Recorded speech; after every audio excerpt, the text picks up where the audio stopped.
નમસ્કાર મિત્રો, તો અમે લઈને આવી ગયા છીએ દાંતીવાડા ડેમના સમાચાર. તો વાત કરીએ દાંતીવાડા ડેમ, તારીખ 31/8/2025, સમય થયો છે 7 વાગે. વાત કરીએ દાંતીવાડા ડેમ, બનાસકાંઠાના જીવાદોરી ગણાતો દાંતીવાડા ડેમ આપણને ભરાતો જોવા મળે એવું લાગી રહી છે, કારણ કે બનાસકાંઠામાં કેટલાય દિવસથી વરસાદી માહોલ જામ્યો છે અને વરસાદ પણ પડે છે. તે દાંતીવાડા ડેમમાં ઉપરવાસમાં વરસાદ થશે તો કાલે આવકમાં જોવા મળશે આપણને વધારો.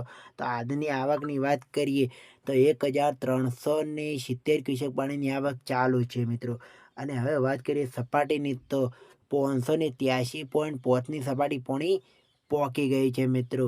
આ છે દાંતીવાડા ડેમની સપાટી. હવે વાત કરીએ દાંતીવાડા ડેમની ભયજનક સપાટીની, તો દાંતીવાડા ડેમની ભયજનક સપાટી છે 704 છે મિત્રો. તો દાંતીવાડા ડેમમાં જેવો દાંતીવાડા ડેમ ભરાશે એવો બનાસ નદીમાં પાણી છોડવામાં આવશે. તો આ હતા દાંતીવાડા ડેમના સમાચાર. તો દાંતીવાડા ડેમ, સીપુ ડેમ અને મુક્તેશ્વર ડેમ અને ધરોઈ ડેમ, આ 4 ડેમોની માહિતી અમારી ચેનલ ઉપર આવતી રહેશે. તો અમારી ચેનલને સબસ્ક્રાઈબ કરી દેજો અને વિડીયોને લાઈક કરી દેજો.